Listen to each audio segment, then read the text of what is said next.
We studied about the rolling motion of a circular disc.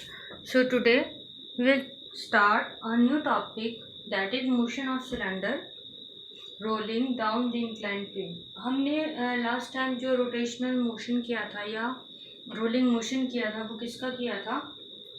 Circular disc का. Now today we are considering a cylinder that is rolling at an inclined plane. एक cylinder है हमारे पास जो कि एक inclined plane पे रोल कर रहा है. वो inclined plane at an angle theta है. तो consider the mass of that cylinder be M. Mass M consider कर लेते हैं. So therefore force due to gravity will be considered as M G. Now इसका जो फोर्स कंपोनेंट है उसे हम जो बेसिकली हमारे पास फोर्स के कंपोनेंट होता है vector component, that can be resolve into two rectangular components. Now along x-axis we will consider it as mg sin theta and along mg cos theta.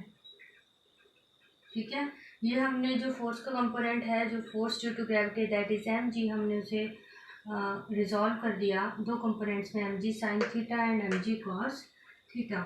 ठीक है, और फोर्स ड्यू टू फ्रिक्शन जो कि opposing force है, that will be opposite to this and will be designated as R, that will be given as M G cos theta. ठीक है, दोनों तरफ जो कंपोनेंट्स होंगे वो सेम होंगे, अपवर्ड भी और डाउनवर्ड भी.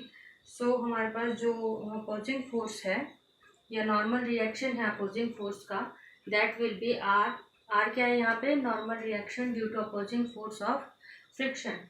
सो स्टार्ट करते हैं अपनी derivation. Consider a solid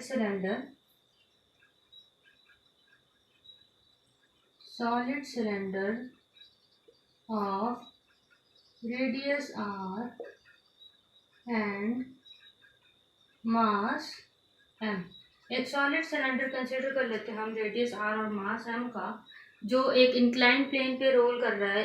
here we also have to mention, यहाँ पे भी हमें मेंशन करना है कि विदाउट स्लिपिंग, कहीं पे भी स्लिप नहीं होगा. जो सिलेंडर है पूरा रोल करते हुए हमेशा जो है सरफेस के साथ कांटेक्ट में आएगा. ठीक है, अब जो फोर्सेज उस पर एक्ट कर रही हैं, forces acting on the cylinder. ठीक है, फर्स्ट है ऑन द सिलेंडर. फर्स्ट तो आपकी जो मैंने आपको बता दिया weight, that is M ji.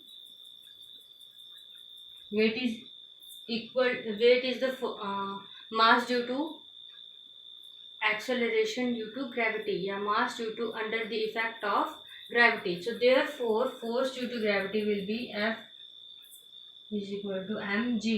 Now another force acting will be friction.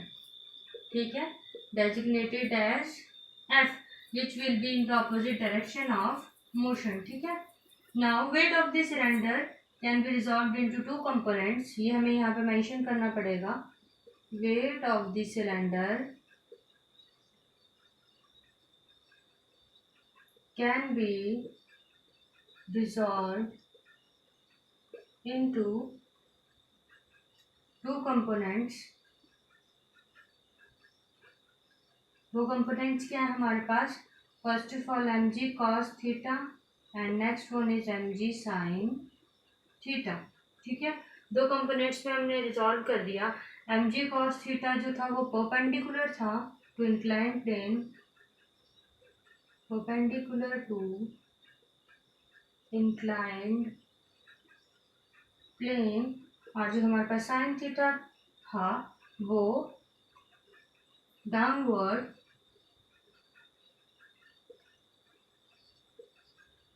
Direction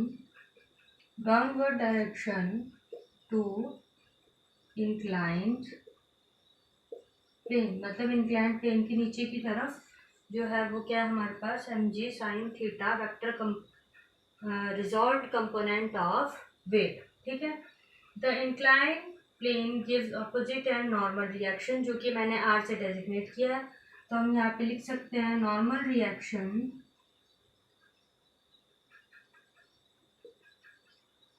is given by r is equal to mg cos theta. ठीक है, सिंपल है। अगर हम जो लीनियर एक्सेलरेशन है सिलेंडर का वो ए कंसीडर कर लेते हैं और एफ जो limiting friction, now let a be the acceleration या linear acceleration of cylinder and F be the limiting friction। F को हम लिमिटिंग फ्रिक्शन कंसीडर कर लेते हैं यहाँ पे। सो अब जो हमारी अपोजिंग फोर्स होगी और जो फोर्स अप्लाइड होगी वो दोनों क्या होनी चाहिए, equal. So according to Newton's law, according to this law only, जो इसी लॉ के अकॉर्डिंग हमारा क्या होता है, every action has an equal and opposite reaction। Therefore, if the force applied is mass into acceleration, here m is mass of cylinder,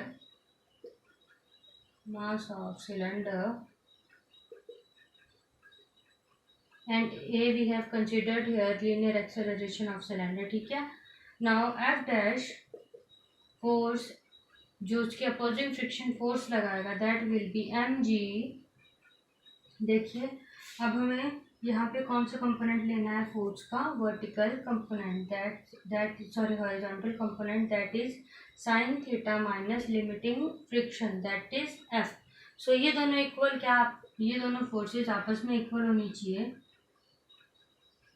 M A is equal to, so M A must be equal to M G sine theta minus F. ठीक है। सो यहाँ से हमारे पास expression आ जाता है M A is equal to M G sine theta minus F, mark it as 1। इसे हम इक्वेशन 1 कंसीडर कर लेते हैं। Now if the cylinder is loading down on incline plane and rotates about a symmetry axis. जब वो जो cylinder है incline plane के अंडर सरफेस पे रोल कर रहा है तो अपनी सिमेट्री एक्सिस में वो क्या कर रहा है, रोटेट। ठीक है, कैसे, देखिए जब ये सिलेंडर रोल कर रहा होगा, consider it as a cylinder, it is rolling, ये रोल कर रहा है, तो जो इसकी सिमेट्री एक्सिस है that is the line through the centre along the X axis. तो इसके अलोंग तो वो रोटेट ही कर रहा होगा ना, तभी तो इसके ऊपर रोल करेगा। जब तक वो ऐसे घूमेगा नहीं, अपने में ऐसे करके घूमेगा नहीं, तब तक वो सरफेस पे कैसे घूमेगा। So consider that the cylinder is rotating. Consider the cylinder is rotating। आपको पता है, पहले भी बताया है, the axis या rotational axis along x axis is called symmetry axis। Consider the cylinder is rotating along symmetry axis. ठीक है, सिमेट्री एक्सिस के अलोंग रोटेट कर रहा है, हम कंसीडर करते हैं। If I is the moment of inertia and alpha is the angular acceleration. देखो रोटेशनल मोशन है तो यहाँ पे हमारा मोमेंट ऑफ इनर्शिया भी होगा, तो हम उसे क्या कंसीडर कर लेते हैं, आई। ठीक है, और एंगुलर एक्सेलरेशन क्या कंसीडर कर लेते हैं, अगर रोटेशनल मोशन है तो देयर विल बी, अगर रोटेटिंग इफेक्ट है तो there will be angular acceleration also, तो हम वो भी कंसीडर कर लेते हैं, क्या, अल्फा। ठीक है, if I is the moment of inertia and angular acceleration is alpha, तो टॉर्क क्या होगा हमारे पास, torque will be given as, then torque is equal to I into alpha, that is moment of inertia into angular acceleration. Okay, mark it as equation 2। Now जो हमारा weight of the cylinder है, ये जो torque है उस पर कुछ भी कंट्रीब्यूट नहीं कर रहा है। ठीक है, weight of cylinder and the normal reaction do not contribute to the torque on the cylinder, कुछ भी कंट्रीब्यूट नहीं कर रहे हैं। देयरफॉर टॉर्क यहाँ पे सिंपल क्या आएगा, force, that is force of friction. F यहाँ पे हमने क्या लिखा, कंसिडर किया लिमिटिंग फ्रिक्शन, इनटू आर क्या है यहाँ पे, normal reaction. So these two must be equal,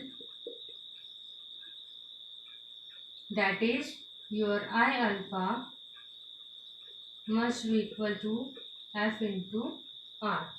ठीक है, फोर्स लिमिटिंग एफ यहाँ पे जो है वो लिमिटिंग फ्रिक्शन है, और जो यहाँ पे अल्फा है एंगुलर एक्सेलरेशन है, आई जो है यहाँ पे मोमेंट ऑफ इनर्शिया है, और जो आर है normal reaction due to weight. ठीक है, सो यहाँ पे हमारे पास हम एफ सेपरेट आउट कर लेते हैं, that will be F I into alpha upon are.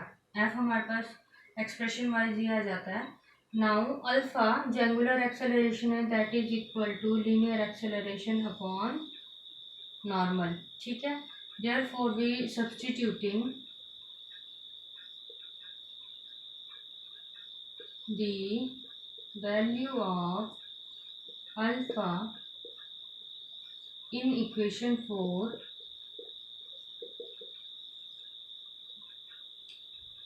we have f is equal to I upon r into a upon r, that is equal to ia upon r square.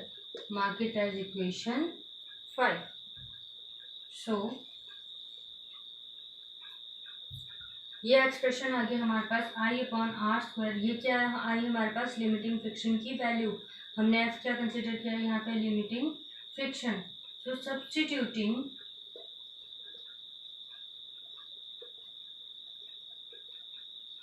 In equation 1, वो क्या थी हमारे पास, M A is equal to M G sine theta minus F. ठीक है, यहाँ पे substitute करनी है हमें लिमिटिंग फ्रिक्शन की value, M G sine theta minus I A upon R square. So यहाँ से अगर हम कंसिडर करें तो हमारे पास क्या आ गया, आई अपॉन आर स्क्वायर ए। तो हम जो ये एक्सेलरेशन वाले दोनों टर्म्स हैं वो एक तरफ कर लेते हैं, R square upon A is equal to M G sine theta.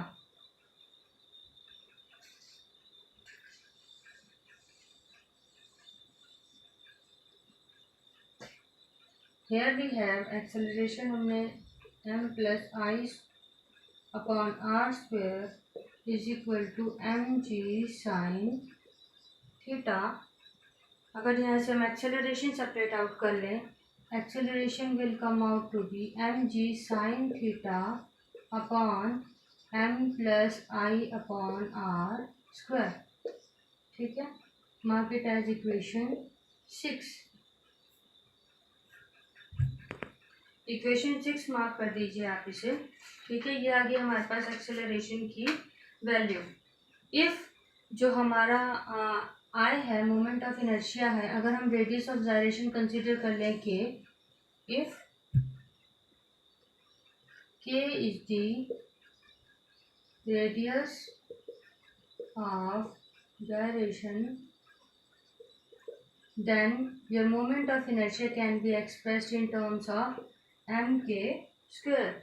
So substituting the value, we have mg sin theta in equation 6.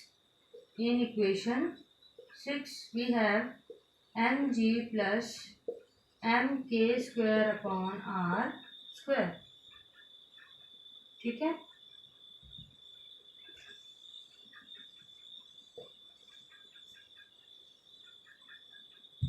यहाँ से हम m कॉमन ले लेंगे, M G sine theta upon, यहाँ पे g नहीं था sorry, m 1 plus k square upon r square.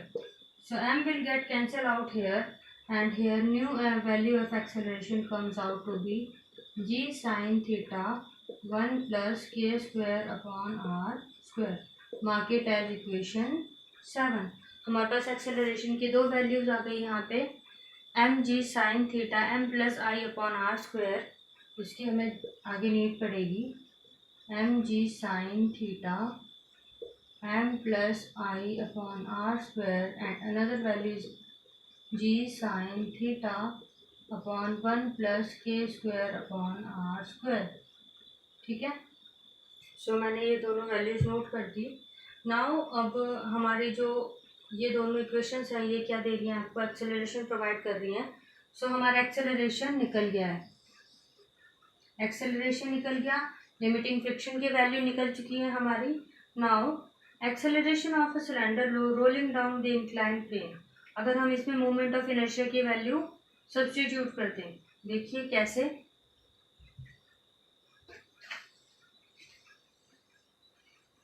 अभी जो हमने मोमेंट ऑफ इनर्शिया की वैल्यू सब्स्टिट्यूट करी थी वो क्या करी थी, along axis of symmetry. Now acceleration of cylinder rolling down and inclined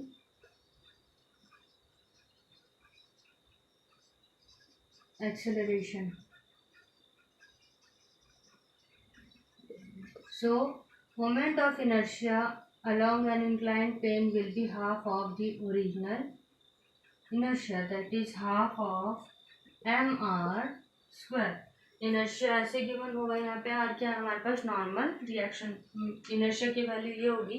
तो substituting first of all in equation जो हमने यहाँ पे राइट करी थी, एम जी साइन थीटा, आप देख लेना मैंने कौन सी इक्वेशन मार्क करी है, ये 67 M plus half M R square upon R square. So R square get cancel out and we have M G sine theta M 1+1/2, ठीक है।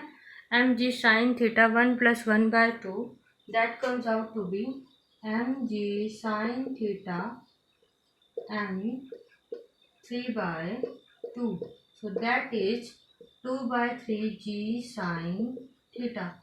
ये अगेन आपकी एक्सेलरेशन की एक न्यू वैल्यू आ गई when the cylinder is rolling an inclined plane, ठीक है। So this is the value of new acceleration with you. Now next is condition for the rolling motion of the cylinder. Next क्या है हमारे पास इसमें, condition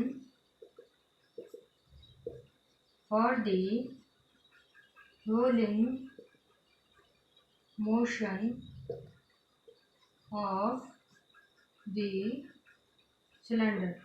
हमें condition निकालनी है जो रोलिंग मोशन के लिए नेसेसरी है सिलेंडर के, that is first of all हमने वहाँ पे एक इक्वेशन करी थी, that is F R square upon A.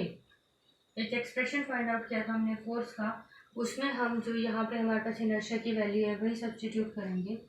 Substituting the value of I equals to half of mr square.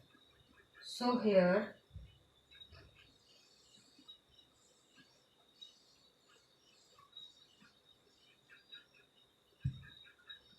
f becomes half of mr square. Substituting the value of I, और a क्या आया था हमारे पास अभी recently जो हमारे पास last में a आया था, that was 2/3 g sine theta. इन दोनों की जो वैल्यूज आ गई है वो हम यहाँ लिमिटिंग फ्रिक्शन की वैल्यू में डालेंगे। So that was M R square, half of M R square multiply by I की वैल्यू आई है अभी, ए की वैल्यू क्या है 2/3 जी साइन थीटा। रिमेनिंग क्या बचा है हमारे पास यहाँ पे, आई की वैल्यू आ गई A upon R square 1/r स्क्वायर। So R square get cancel out, 2 से 2 कैंसिल आ गया। So you are conditioned that is limiting friction must be equal to 1/3 of mg sin theta. Limiting friction must be equal to 1/3 of the horizontal component of the weight, ठीक है। Wait के horizontal component के limiting friction क्या होनी चाहिए, 1/3। If mu S is the coefficient of friction, अगर आप mu S जो coefficient of limiting friction consider करते हो, if mu s is the coefficient of limiting friction, अगर आपके पास जो म्यू एस वो कोफिशिएंट है लिमिटिंग फ्रिक्शन का, सो लिमिटिंग फ्रिक्शन का फॉर्मूला क्या था आपके पास, फोर्स अपॉन नॉर्मल रिएक्शन। तो फोर्स क्या है आपके पास 1/3 mg साइन थीटा। नॉर्मल क्या है आपके पास mg cos theta. So 1/3 tan theta. ये क्या आ गया आपके पास, कोफिशिएंट ऑफ लिमिटिंग फ्रिक्शन की वैल्यू. सो हमारे पास एक्सेलरेशन की वैल्यू है, लिमिटिंग फ्रिक्शन की वैल्यू है. एक्सेलरेशन की वैल्यू आपके पास क्या आई, 2/3 g sin थीटा, और आपके पास लिमिटिंग फ्रिक्शन की वैल्यू क्या आई है, 1/3 mg sin थीटा. That is 1/3 of horizontal component of the weight, जो आपने रेक्टेंगुलर कंपोनेंट्स रिजॉल्व कर रहे थे उसके अकॉर्डिंग. और जो हमारे पास कोफिशिएंट ऑफ लिमिटिंग फ्रिक्शन आया है of rolling motion of a cylinder rolling down an incline plane, वो क्या है, 1/3 tan थीटा. Along with this topic, the complete topic of rolling motion of the objects is completed, जिसमें हमने दो करे हैं, सर्कुलर डिस्क और सिलेंडर का. Cylinder is rolling on an incline plane, और इसके साथ ही आपका जो 7th चैप्टर है that is also completed. So in our next chapter we will study about gravitation, that is chapter number 8. Thank you. This is all for today.